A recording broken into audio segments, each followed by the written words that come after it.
We've got the Tree City Fall Festival coming up. We're 3 weeks away. Can you believe it already? It's amazing. It is. It's amazing. That's that close. It's coming, but you guys are ready. Yep, we're ready. Been at it for a full year to get ready to bring it all to the people. I actually yesterday was just going through stuff, getting ready, and looking at everything you guys have lined up for the weekend. You jam-packed those 2 days quite full. Quite full, yes, Yeah. yes. All kinds of different entertainment. I'm pumped about Saturday night especially. Saturday night? It's the John Mellencamp tribute, right? Right. Yeah. Yep. Small town Mellencamp tribute coming to you from South Bend, Indiana. Going to make that 3 or 4 hour trip down the interstate, and they're looking forward to coming here and putting on a good show. That's exciting. I've not seen them. I watched a couple videos. Yep. They look very good. They're very good. Opening up on Saturday night will be the Renegades. They come from Lawrenceburg over to southeastern Indiana. Okay. Well known in the region. Biggin and the boys are looking forward to getting over here and putting on a good show. Well, good.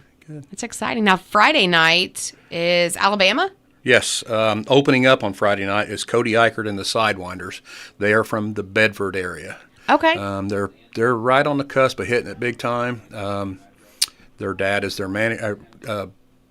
Cody's dad is their manager, Steve, and they're just right on the cusp of hitting it big time. We got him at the right moment, didn't we? Right, we did. Kind of like the girls from Walker County that were here a few years ago. Yes. Those girls have got out and are opening up for some big acts, and Cody's right there with them. That's exciting. So then the Alabama tribute, Boys in the Band, they were in Nashville, Indiana a few weeks ago, and some people went over and saw them and just enjoyed them, really put on a great show, and they're coming to us from Alabama. So exciting. Yep. It's a great lineup this year. Every year is a good lineup. Well, we do our best to bring in what people will enjoy. It's funny how it happens. I watch those videos and come up with a list to present to the committee, and they narrow it down and they pick what they want and vote on it, and we start putting the pieces together to put on a good show for the people of the community and the surrounding communities. How many years have you been doing the Fall Festival, Mark? What year was it that we didn't have it?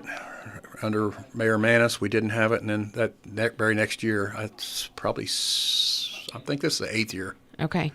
Yeah. Always enjoy getting in and getting involved and trying to put something on good for the community. So it'll kick off on Friday night. Friday night, September 19th. Kicks off at 6 p.m.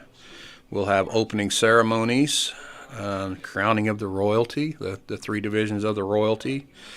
GCHS Senior Maddie Gould will be doing our national anthem, and Reverend Mike Lane's going to give us our benediction, our opening prayer that night, and then music will start around 6:45ish. All right. So get rolling. I saw the number of vendors, and it could have changed since then. I think was it 80? Way up. Way up. Last word I heard, we're approaching 130. Oh, my goodness. Rhonda has really knocked it out of the park this year. We're sweating bullets. Where are we going to put everybody? That was my next question. We're going to go north on Broadway just a little bit up to the alley. Okay. Right there by Denim and Honey. Yeah. And probably both sides of the street will be lined. So we're going to have to squeeze them in, but we've got them all. I think we've got spaces for everybody. Use every nook and cranny we've got, right? Yeah. And such a wide, I know just, last year wasn't quite that number, but just looking at the variety I saw last year, I can only imagine with 130 vendors. Right. Anything and everything you can imagine, from food vendors to the guy that does the wooden flutes to soaps, and you name it, it's here. It'll be there. It'll be here. Wow.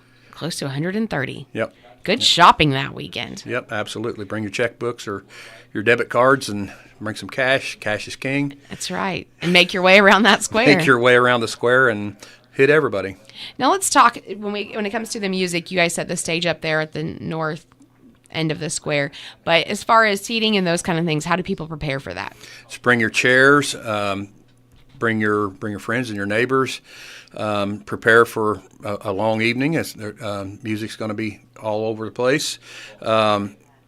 get here early to get your favorite spot.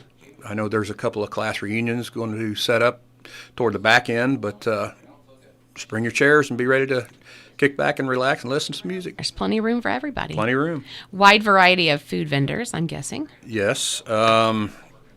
Anything from barbecue to hot dogs and hamburgers to Thai food to tacos to ice cream, lemon shake-ups. It's all there. All the fair food varieties. It is. And it's nice because instead of walking an entire fairground, you just walk the square. Yep, the square. Eating your way through your life. It's great. Right. It's a great thing. Loosen your belt. That's right. Wear your comfy pants, right? Yep, absolutely. So that's Friday night. Tons of music going on. And then the crowning of the royalty. We always talk about that because the actual pageant takes place the week before. Yep, the week before.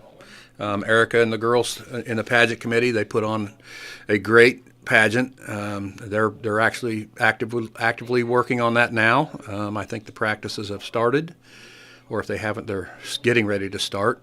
And they're just working really hard on the pageant. I just always think the suspense, having to wait an entire week. Right. To find out who it's going to be. Everybody does their best and puts on their best, and they got to sit back and wait for a week to find out who the winners are. That's right. We'll have the littles, the juniors, and the miss. Right. So. I think I'm not sure where the numbers were at for the littles. I think it was down a little bit. Okay. But the juniors and the miss are up, so that kind of balances things out. Very good. So. And then we go to Saturday, and Saturday is just as busy, Saturday, if not busier. Yeah, Saturday starts at 8 o'clock. The food vendors and the food trucks, and get out and support your local merchants as well. The Caleb Brown 5K Memorial Run will kick off at 8, and the Classic Car Show starts at 9. The lineup for the Herb Kohler Memorial Parade will start at 9, and that parade will kick off at 10. Volunteering is alive in 2025. We're going to honor the volunteer fire departments throughout the community. I think there's 7 volunteer fire departments, I think. I think that sounds right. That sounds right, like the right number. Somebody from each volunteer fire department will be here, and we're going to honor them. They do a great job. Yeah, they do a great job in our community, taking care of us, making sure we're safe, putting out the fires, rescues, what have you, that the fire departments do. With very little accolades, so Right. Excited to have them. Right.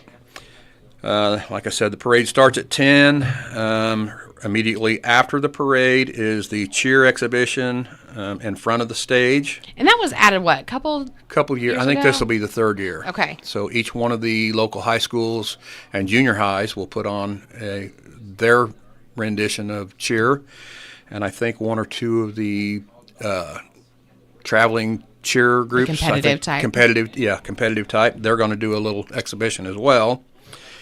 Then at 12, the Rush County Big Band. It's something new. A guy I went to high school with contacted me and said, "Hey, Mark, I belong to a big band up in Rush County. We'd love to come down and put on a little show for you." How fun. So the Glenn Miller type music Yeah. and a little bit of anything else that you just never know what they're going to pull out. So they'll be not on stage, but by the main stage there. Okay. As soon as the cheerleaders are done, they'll set up. All they got to have is a chair and a music stand, and they sit down and start playing. How fun is that going to be? Yep. Then at 1:30, the pet show contest will take place. Pet costume sponsored by Feeder's Pet Supply on the northeast corner of the courthouse square, Washington and Franklin Street. That's just always fun to watch. It is. It's fun. I think somebody had a hamster and somebody have a lizard or something? Some kind of reptile. Yeah. And they all show their own personality. So. Absolutely. Maybe we'll have one where the pet looks like their owner. Oh, how fun would that be? Well, it could go twofold there, but right. No, I prefer no snakes. I don't know if that's in the rules. I'm not a snake person. I'm not a mouse person. So. Yeah, so I just prefer that. I don't mind bugs, but I don't like mice and I don't like snakes. No, I've not found their purpose quite yet. Right. Then at 2:30, there's a meet and greet with the royalty at the branch. And then at 5:15, the Greensburg Elite Edition Show Choir we'll have a performance, and then as soon as that's done, they'll do the national anthem and get ready for the main acts for the evening. How fun you guys? I mean, you guys have honestly packed it in this year. Hit it out of the park. I don't know that there's anything else we could have squeezed in. We had some people wanting to do some stuff, and I just said, I don't know where we would put you. We just don't have room. Your lineup is full. It's full. It is full, and actually, I'm working on 26 as we speak. So, it's always when we talk about events and stuff, we wait for it to get here, but we are in the background are always working towards the next year. Yep, absolutely. You have to start early because bands book up early. You have to hope you can. You do your best to stay within budget and try to bring in something that people are going to enjoy. That's what it is. We have a vast array of ages on our committee, and the committee picks the bands for the next year. So it tries so that you can make sure to entertain everybody. Right. So full circle. Never know what we'll pull out next year. Now, let's talk. It's free to the public. Absolutely. Everybody can come. It's free. Absolutely, 100% free. But in the background, it's not free. It's not free. It's got to be paid for. So how does the fall festival come together and able to afford all of this? Sponsors. Sponsorship is our main funding. Without the sponsors, none of this would be possible. From the smallest of donations to the largest donations coming from some of the bigger facilities, companies within the community, they help put this on. The only actual funding that we get to the festival itself outside of sponsorship is our vendor rentals. And this year we've got 130-ish. So that's a big addition to being able to put on the festival. That is helpful, isn't it? It absolutely is. Yeah. And while we're downtown, we bring a lot into downtown, but you kind of mentioned too, still going and shopping our hometown stores that are there all the time. Our hometown stores, some of those have rented the spaces right out in front of their store so they can put on sidewalk sales or just put on their wares out in a space. We do give them a discounted rate in front of their stores if they want to join. That's great. We encourage that, and we do encourage all the attendees to shop local. Hit those local stores. Go in and eat at the local restaurants. Enjoy the Dora, and go in and get your cold beverage. Come out and enjoy the music and the festivities going on around the square. But do shop local. We promote our local shops. That's where we're bringing people into downtown for a reason. Last year our numbers were way up, and I would dare say our local merchants enjoyed a good weekend. And I think if the weather holds like it has been, it could be just a really great weekend. I would weekend. really like to see a little bit of rain between now and then to get it out of its system, and let's talk to Randy about that. I will put in the order. I'll put that in today. He's got 3 weeks to get it ready. Right. So get some good Chamber of Commerce weather. That's right. Make it beautiful. Absolutely. Well, we had a pretty hot fair, and we had a really hot Power of the Past. So it would be a nice break for a 70 and sunny fall festival. 70 and sunny, or I would even take 80 and sunny. Yes, we can do that. Yeah. A parade. If someone wants to get into the parade, how do we go about that entry? There is on our website, treecityfallfestival.com, or our Facebook page, there is a form you can fill out and click submit, and it goes directly in. You don't have to do the snail mail to get it in. I think you still can. You can mail it to our P.O. Box 318, Greensburg, Indiana. But you can do it electronically now. That's a new addition we've added on. You can fill out that form online, click submit, and there it is. All right, very good. We don't want to forget, too, it'll be the Kiwanis breakfast, I believe, on Saturday morning. Yes, at the Presbyterian Church in the basement. Yes. Yep. I think that starts at 7. Come down, support the local Kiwanis. Pancakes and sausage, Pancakes I think. and sausage, yep. It's great. Every year we go visit and have a good breakfast. Right. So, yep. There's lots of stuff to do, lots of stuff to see, lots of food to eat. So, like I said, loosen your belt and come on down and fill up. That's right. How many people are on your committee this year? I think it's 17 or 18. I don't know right off the top of my head, and I won't try to list them all because there are some new ones that I'm not 100% sure of everybody's name. We range from 16 years old all the way up to seniors in our committee. I love that, though, because it does really give a good perspective for every age category. Right. That was something that I started a few years ago when I was the president. I wanted to get the kids involved because I don't know what a kid wants.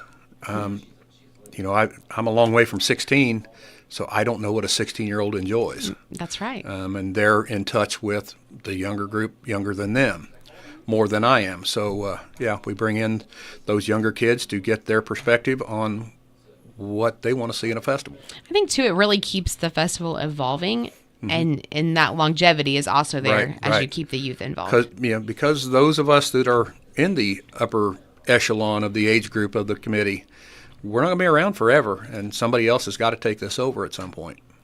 So you're training them up. Absolutely. All right. What's our dates again for the Fall Festival? September 19th and 20th. It's coming right up. It'll be right around the corner. That's right. And I think you guys are on one or two more times so we can get some more information. I think somebody else is coming in the next couple of weeks. Yeah. Well, we thank you for being on today. And absolutely. TreeCityFallFestival.com. TreeCityFallFestival.com or Tree City Fall Festival Facebook page. All right. Mark, thanks so much. Thanks for having us. All right. It's 8:51 here on Tree Country 1330.